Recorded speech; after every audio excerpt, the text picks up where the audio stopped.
بسم اللہ الرحمن الرحیم۔ سرکار دو عالم صلی اللہ علیہ وآلہ وسلم کو معراج تک لے جانے کے حوالے سے براق سے متعلق مستند احادیث موجود ہیں کہ یہ سواری اللہ کریم نے اپنے محبوب کو لانے کے لیے بھیجی تھی۔ مسلم شریف کی ایک حدیث مبارکہ میں واقعہ معراج کے حوالے سے بیان کیا گیا ہے کہ حضرت انس بن مالک رضی اللہ تعالیٰ عنہ بیان کرتے ہیں کہ رسول اللہ صلی اللہ علیہ وآلہ وسلم نے فرمایا، میرے پاس براق لایا گیا، وہ ایک لمبے قد اور سفید رنگ کا چھپایا تھا، گدھے سے بڑا اور خچر سے کم تھا، جس پر زین کسی ہوئی تھی اور لگام ڈالی ہوئی تھی۔ حضور نبی کریم صلی اللہ علیہ وآلہ وسلم کی سواری بننے کی خوشی میں براق رقص کرنے لگا، جس کی وجہ سے آپ صلی اللہ علیہ وآلہ وسلم کا اس پر سوار ہونا مشکل ہو گیا۔ تو حضرت جبرائیل نے اسے کہا، کیا تو حضور نبی کریم کے ساتھ اس طرح کر رہا ہے؟ حالانکہ آج تک تجھ پر کوئی ایسا شخص سوار نہیں ہوا جو اللہ تعالیٰ کی بارگاہ میں آپ جیسا معزز و محترم ہو۔ یہ سن کر وہ براق شرم سے پسینہ پسینہ ہو گیا۔ نبی کریم نے مزید فرمایا کہ براق کا قدم نظر کی انتہا پر پڑتا تھا۔ میں اس پر سوار ہو کر بیت المقدس تک پہنچا اور جس جگہ انبیاء علیہ السلام اپنی سواریوں کو باندھتے تھے وہاں میں نے اس کو باندھ دیا۔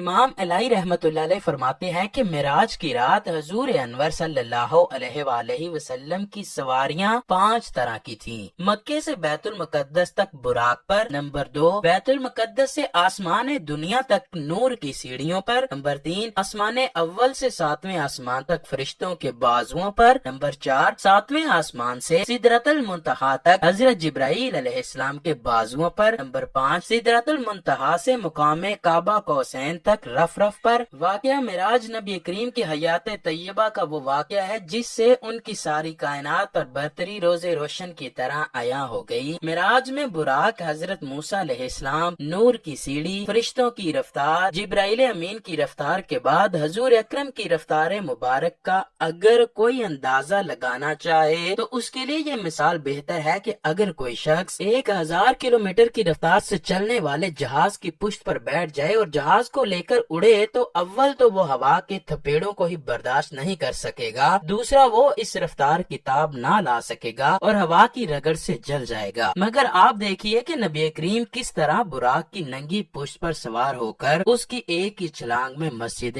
اقصی میں جا پہنچے۔ ناظرین گرامی، اندازہ کیجئے کہ اگر اس رفتار سے کوئی شخص گزرے تو اسے گزرنے والی چیزیں صحیح طریقے سے نظر نہیں آئیں گی اور وہ ان کو نہ صحیح طریقے سے دیکھ سکے گا اور نہ ہی پھر یاد رکھ سکے گا۔ مگر حضور کریم صلی اللہ علیہ وآلہ وسلم نے فرمایا، مسجد اقصی تک کے سفر کے دوران میں نے حضرت موسیٰ کو ان کی قبر میں نماز پڑھتے دیکھا، پھر فرمایا کہ وہ مجھ سے پہلے مسجد اقصی میں موجود تھے۔ یہاں یہ سوال پیدا ہوتا ہے کہ اگر براق اتنا ہی تیز رفتار تھا تو پھر حضرت موسیٰ نبی کریم سے پہلے مسجد اقصی کیسے پہنچے؟ اس کا جواب یہ ہے کہ نبی کریم اپنی رفتار سے جا ہی نہیں رہے تھے، وہ تو براق کی رفتار سے سفر کر رہے تھے، جبکہ حضرت موسیٰ مسجد اقصی میں نبوت کی رفتار سے پہنچے۔ مسجد اقصی سے آگے نبی کریم صلی اللہ علیہ وآلہ وسلم نور کی ایک سیڑھی کے ذریعے پہلے آسمان پر پہنچے اور پھر وہاں سے فرشتوں کے پروں پر 7ویں آسمان پر، وہاں سے سدرۃ المنتہا پر جبرائیل امین کے پروں پر، اور وہاں پر جبرائیل رک گئے۔ اس سے آگے جانے کے لیے ایک سبز نوری تخت لایا گیا جسے رف رف کہا جاتا ہے۔ وہ پھر اس رفتار سے گیا جو سابق ذکر کردہ 4 صورتوں سے زیادہ رفتار تھی۔ پھر ایک مقام پر رف رف بھی رک گیا۔ اب 5 مراحل اپنی انتہا کو پہنچ چکے تھے۔ یہ حضور صلی اللہ علیہ وآلہ وسلم کی ذاتی رفتار نہیں تھی، ذاتی رفتار اس کے بعد شروع ہونے والی تھی۔ وہاں پھر حضور صلی اللہ علیہ وآلہ وسلم کو آواز آئی کہ پیارے رک کیوں گئے، آگے آئیے۔ حضور صلی اللہ علیہ وآلہ وسلم نے ایک قدم اٹھایا۔ اب فاصلہ کتنا طے ہوا؟ ایک قدم کا ذرا اندازہ کیجئے کہ مسجد حرام سے لے کر مسجد اقصی تک براق نے جتنا فاصلہ طے کیا، مسجد اقصی سے لے کر پہلے آسمان تک نور کی سیڑھیوں نے جتنا فیصلہ طے کیا، اور پہلے آسمان سے 7ویں آسمان تک، پھر وہاں سے سدرۃ المنتہا تک جبرائیل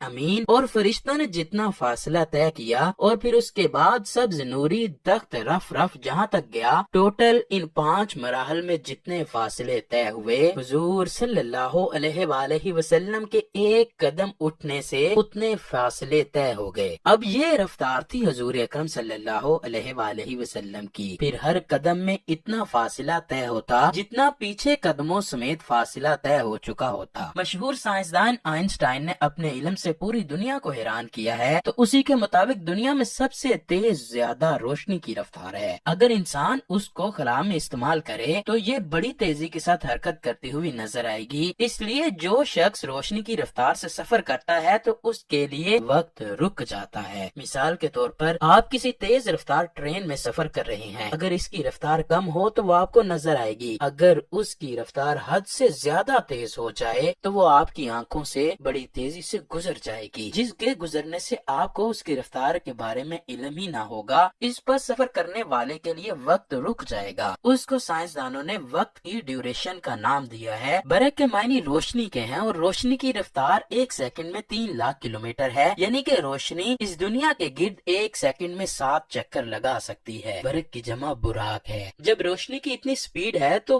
براق کی سپیڈ تو روشنی کی سپیڈ سے کئی ہزار گنا زیادہ ہوگی۔ جب اللہ پاک نے نبی اکرم کو معراج پر بلایا تو یہ سب اتنی رفتار سے ہوا کہ جیسے دنیا تھم سی گئی، کیونکہ جب آپ واپس تشریف لائے تو حضور اکرم کا بستر تک ٹھنڈا نہ ہوا تھا۔ اکثر ہمارے ذہن میں یہ سوال پیدا ہوتا ہے کہ جب قیامت برپا نہیں ہوئی تھی تو پھر حضور اکرم نے سفر معراج پر جنت اور جہنم میں لوگوں کو جزا اور سزا میں مبتلا کیسے دیکھ لیا؟ آئنسٹائن کی تھیوری کے مطابق اگر کوئی شخص روشنی سے زیادہ سپیڈ کے ساتھ سفر کرتا ہے تو وہ ٹائم ٹریول کر کے مستقبل میں جا سکتا ہے۔ اس کے علاوہ حدیثوں میں بھی یہ ذکر ہے کہ نبی اکرم نے 7ویں آسمانوں کے دروازوں کو ایک ایک کر کے عبور کرتے ہوئے اللہ کریم تک پہنچے۔ آج سائنس بلیک ہول کے بارے میں جانکاری پیش کرتی ہے، لیکن یہ بات اللہ کے نبی نے 1400 سال پہلے ہی بتا دی تھی، کیونکہ اس وقت نہ تو کوئی پیمائش کرنے کے لیے پیمانہ تھا اور نہ ہی کوئی سائنسی آلات موجود تھے جس کی وجہ سے وہ پیمائش کر سکتے۔ کچھ روایات میں آتا ہے کہ براق کے 2 پر تھے۔ یہ بات انتہائی غلط ہے۔ یہ سب ہندوؤں کی پھیلائی ہوئی باتیں ہیں کہ براق کے 2 پر تھے۔ ہندوؤں نے یہ باتیں محض اس لیے پھیلا رکھی ہیں کیونکہ وہ ایک ایسی دیوی کی عبادت کرتے ہیں کہ جس کے 2 پر تھے۔ اب اسی طرح کی باتیں ہمارے مسلمان بھائیوں نے بھی براق کے لیے گڑھ لی ہیں۔ اس کو ہم سائنسی طریقے سے سمجھنے کی کوشش کرتے ہیں کہ اگر یہ بات سچ ہے کہ براق کے 2 پر تھے تو آسمان کے بعد خلا شروع ہوتی ہے جہاں ہوا موجود ہی نہیں، تو اس جگہ کو براق نے کس طرح عبور کیا ہوگا، کیونکہ وہاں تو ہوا موجود ہی نہیں۔ اگر براق نے پروں سے اڑنا ہوتا تو وہ خلا میں سفر ہی نہ کر پاتا۔ اسی طرح ہندوؤں نے یہ باتیں بھی بنا رکھی ہیں کہ براق کا چہرہ ایک خوبصورت لڑکی جیسا ہے، جبکہ ایسا ہرگز نہیں ہے۔ ناظرین گرامی، سفر معراج کو کافی حد تک آج کی سائنس نے تسلیم کر لیا ہے، اور اب وہ وقت دور نہیں کہ جب ساری دنیا ہمارے پیارے نبی حضرت محمد صلی اللہ علیہ وآلہ وسلم کے اس پیارے معجزے کو سچا کہنے پر مجبور ہو جائے گی۔